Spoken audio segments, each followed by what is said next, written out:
বাড়ি ভাঙবে চান, কতবার কষ্ট কথা সেটি খবর লন না, কতবার কষ্ট হতে সেটি খবর লন না, এই খবর নাই। আর বাড়ি ভাঙবেন টাকা তো হবে চিন্তা, সে যেমন করছে সেমন ফল পাইছে।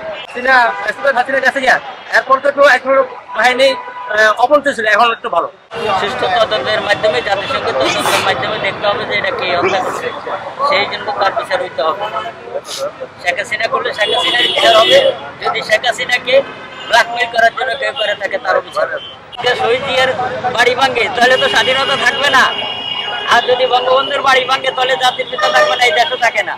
আমি এই দেশ স্বাধীন করার সময় আমি দেখছি এবং স্বাধীনতার সংগ্রামের সাথে ওতপ্রোতভাবে জড়িত।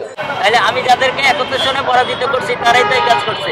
কোনো বিবেকবান মানুষ, কোনো সত্যিকারের দেশপ্রেমিক এই কাজ করতে পারে না। তাহলে হয়তো আমার মারতে পারে, মারলে মার দিলে মার খেতে বসতে। তাহলে আমার এখানে যদি বিএনপির লোক থাকে আমার মারি হালাইলে মারি হালাক, অসুবিধা নেই। আমার যদি মাথা মারে বাড়িতে তো আমি রাজি, কোনো সমস্যা নেই। যে কালচার সৃষ্টি করছে এই কালচার ভয়ঙ্কর। আপনি আমার আজকে বাড়ি ভাঙছেন, আপনি যদি ঢুকে থাকবেন এটা কোনোদিনও না, আপনারও একদিন বিচার হবে।